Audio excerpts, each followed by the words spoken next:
इस क्लास में हम डिस्कस करेंगे क्लास 9th का सैम्पल पेपर। तो क्लास 9 का सैम्पल पेपर जैसा हमने पहले फर्स्ट क्लास में हमने जैसे डिस्कस किया था सोशल साइंस का एमसीक्यू, यानी कि सैम्पल पेपर या प्रैक्टिस पेपर के एमसीक्यू। ठीक है, ये गवर्नमेंट स्कूल का ऑफिशियल सैम्पल पेपर है। तो हमने सेक्शन ए जो है वो डिस्कस कर लिया है। इसमें हम सेक्शन बी यानी 2 मार्क्स के क्वेश्चन जो है वो देखेंगे। तो सेक्शन बी के अंदर very short answer type questions रहेंगे, जिसके अंदर की हमें 4 क्वेश्चन मिलेंगे और हर क्वेश्चन जो है वो 2 मार्क्स का होगा। तो यानी कि ये जो सेक्शन बी आपका रहने वाला है टोटल 8 मार्क्स का रहने वाला है। ये आपको 8 मार्क्स दिलाएगा, जो कि आपका वेरी शॉर्ट, इसका शॉर्ट आंसर जो है शॉर्ट में लिखना है। शॉर्ट में मीन्स अगर 2 नंबर का सवाल है तो आप 2 से 3 पॉइंट लिखें ही लिखें। ठीक है, चलिए स्टार्ट करते हैं। तो what changes occurred in a France society after the press censorship were removed? तो प्रेस से सेंसरशिप हटने के उपरांत फ्रांसीसी समाज में क्या परिवर्तन हुए? यानी कि after the removing of censorship on the France society. तो जब सेंसरशिप हट गया प्रेस से यानी कि मीडिया से, सेंसरशिप हट गया तो उसके बाद फ्रांस की सोसाइटी पे क्या इम्पैक्ट हुए, तो इस पर हमें डिस्कस करना है। तो आंसर आप ऐसे लिख सकते हैं, after the removal of the press censorship, यानी कि सेंसरशिप के हटने के बाद there were a significant increase in the freedom of expression, यानी कि फ्रीडम ऑफ एक्सप्रेशन, बोलने की आजादी, अभिव्यक्ति की स्वतंत्रता में वृद्धि हो गई।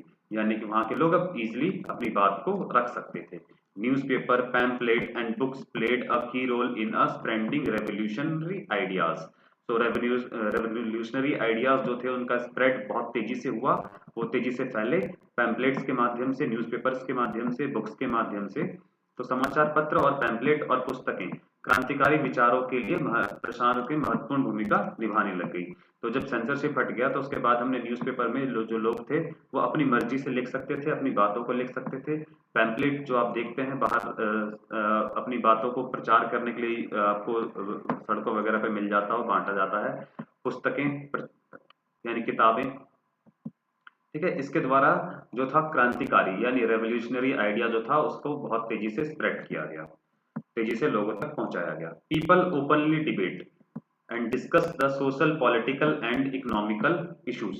जो लोग थे वो क्या कर रहे थे, सामाजिक और राजनीतिक और आर्थिक मुद्दों पर खुलकर अपनी बहस कर रहे थे और चर्चा कर रहे थे।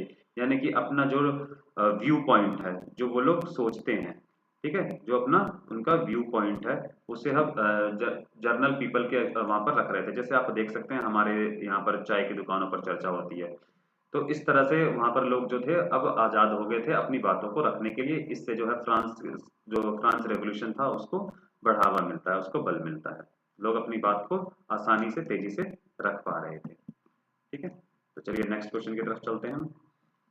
तो explain the feature of summer season in India. तो भारत में जो ग्रीष्म ऋतु यानी कि गर्मी का मौसम की विशेषताओं का वर्णन कीजिए। तो भारत में गर्मी की ऋतु कैसी होती है उसके बारे में बताना है। तो summer season in India last from start from होना चाहिए था यहाँ पर, start from March to June. तो जो हमारा ग्रीष्म ऋतु यानी कि गर्मी का मौसम होता है वो कहाँ से होता है, मार्च से लेके जून के बीच में मेनली रहता है, लेकिन जुलाई तक भी गर्मी रहती है। ठीक है, लेकिन जुलाई जो है वो मानसून सीजन आ जाता है। तो the temperature rise significantly specially in the northern and central India. तो तापमान की जो बढ़ोतरी हो जाती है किसमें, उत्तर भारत में और मध्य भारत में। तो लू यानी कि हॉट और ड्राई विंड्स, तो जो गर्म हवाएं चलती हैं, ठीक है, इसे हम लू कहते हैं। Blow in the northern plain during the season. तो गर्मी में आप देखते हैं बाहर लू यानी कि गर्म हवाएं चलती हैं, तो इस मौसम में उत्तरी मैदान वाले इलाकों में लू यानी कि गर्म हवाएं चलने लगती हैं। ठीक है, ऑप्शन में क्वेश्चन है 22वें का बी जो है, briefly describe the onset monsoon in India. तो ये बताना है कि इंडिया में मानसून के आगमन पर हमें टिप्पणी करनी है। भारत में मानसून के आगमन पर एक संक्षिप्त टिप्पणी कीजिए। तो हमारे मतलब इंडिया के अंदर मानसून कब आता है इस पर हमें डिस्कस करना है। तो the monsoon in India being in a early June. तो अर्ली जून यानी कि हाँ, जून के जो जो जून होता है उसके अंदर हमें देखने को मिल जाता है, लेकिन 1 जुलाई को हम मान के चलते हैं कि जो बारिश होती है ना वो इस टाइम होती है। Mark in a south west monsoon winds. तो सबसे पहले केरल, जो आप देखते हैं इंडिया का ये वाला पार्ट है, ठीक है, तो नीचे वाला साउथ वाला पार्ट है, तो यहाँ पर हम ये देखते हैं कि जनरली बारिश होने लग जाती है जून से। तो भारत में मानसून की शुरुआत जून के महीने से आरंभ हो जाती है। इसे दक्षिण पश्चिमी मानसून हवाओं के द्वारा चिन्हित किया जा सकता है। तो जो मानसून की हवाएं होती हैं वो अरब सागर की तरफ से भारत की तरफ को चलती है, ठीक है, और साथ में ये बादल लेके आती है जो बारिश का कारण बनती है। It's first hit in Kerala coast. तो जो केरला है हमारा, ठीक है, जैसे कि मैंने आपको बताया यहाँ पर केरल है हमारा, तो केरल के अंदर ही पहली बार टकराती है। Gradually cover the entire country, bring the heavy rainfall and relief from the summer heat. तो ये जनरली क्या होता है कि जुलाई होते होते, जुलाई एंड होते होते ये पूरे इंडिया को कवर कर लेती है, पूरे इंडिया पर छा जाती है और ये बारिश करवाती है, जिससे हमें हीट से थोड़ी सी राहत मिलती है। तो ये सबसे पहले केरल तट पर पहुंचता है और धीरे धीरे पूरे देश में फैलकर भारी बारिश करता है और गर्मी से हमें राहत दिलाता है। ठीक है, तो अब देखते हैं केरल जो है यहाँ पर, ठीक है, यहाँ से मानसून जो अरेबियन सी है, ठीक है, जो अरब का सागर है, यहाँ से जो हवा चल रही है, ठीक है, इस तरफ को आती है और साथ में अपने साथ बादल लेके आती है। तो धीरे धीरे धीरे धीरे धीरे धीरे पूरे नॉर्दर्न इंडिया तक फैलता है और यहाँ पर हिमालय है और ये हिमालय से टकरा के फिर वापस की तरफ चलने लगता है। तो मानसून आता है और जाता है, ये आप न्यूज के अंदर सुन सकते हैं।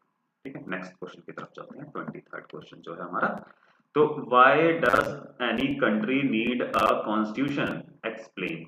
तो किसी भी देश को संविधान की आवश्यकता क्यों पड़ती है, क्यों होती है, वर्णन कीजिए। तो 2 मार्क्स का क्वेश्चन है ये। ठीक है, तो a constitution provide a framework for a governance and ensuring law and order. तो गवर्नेंस इंश्योर करने के लिए, ठीक है, लॉ एंड ऑर्डर यानी कि कानून जो है, कानून का शासन बनाने के लिए।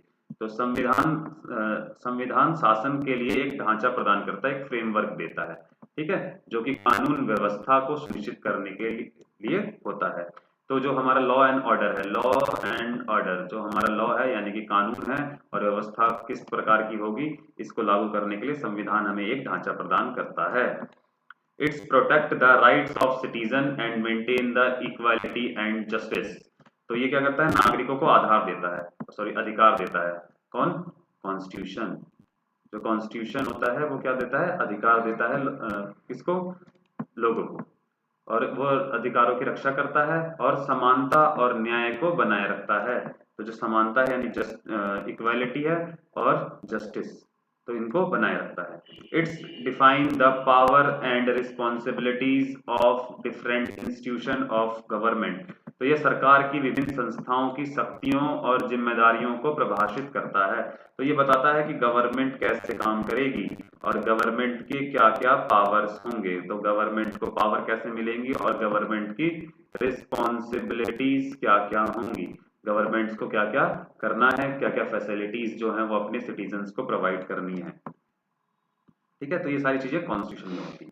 Next, what are the main causes of poverty in India. तो बताना है कि भारत में गरीबी के मुख्य कारण क्या क्या हैं। ठीक है, तो first unemployment, lack of job opportunity contributes to low income. तो बेरोजगारी सबसे बड़ी गरीबी का कारण है कि रोजगार के अवसरों में कमी के कारण आय जो है वो कम हो जाती है, लोगों को काम नहीं मिल पाता, तो फिर उनकी इनकम भी है जो कम हो जाती है। रैपिड पॉपुलेशन ग्रोथ यानी कि तेजी से बढ़ती हमारी जनसंख्या। A growing population put pressure on resources. तो जो ग्रोइंग पॉपुलेशंस होती है वो हमारे रिसोर्सेज पे प्रेशर क्रिएट करती है। ठीक है, बढ़ती जनसंख्या संसाधनों पर दबाव डालती है। तो रिसोर्सेज आर क्या है, रिसोर्सेज आर लिमिटेड। रिसोर्सेज जो है वो अनलिमिटेड नहीं है, वो लिमिटेड हैं, लेकिन हमारी जनसंख्या पॉपुलेशन जो है वो रेगुलरली बढ़ती जाती है, जिससे क्या होता है कि इन पर जोर आ जाता है, रिसोर्सेज पर जोर आ जाता है और लोगों को कम रिसोर्सेज मिल पाते हैं एज पर देयर रिक्वायरमेंट, तो उससे पॉवर्टी या गरीबी आ जाती है। अनइक्वल डिस्ट्रीब्यूशन ऑफ वेल्थ यानी कि जो धन है यानी जो पैसे हैं उसका असमान वितरण, यानी किसी को ज्यादा मिल जाता है और किसी को कम। तो economical disparity prevent the wealth from reaching all section of society. तो आर्थिक असमानता के कारण समाज के सभी वर्गों तक धन नहीं पहुंच पाता। तो जो मनी होता है उसका सेंट्रलाइज हो जाती है कभी कभी, या फिर जब ज्यादा पॉपुलेशन होगी तो ज्यादा लोगों में डिस्ट्रीब्यूट हो जाएगा, तो रिसोर्सेज आर द लिमिटेड, तो इसी तरह से सब हर हर व्यक्ति को हर चीज नहीं मिल पाएगी।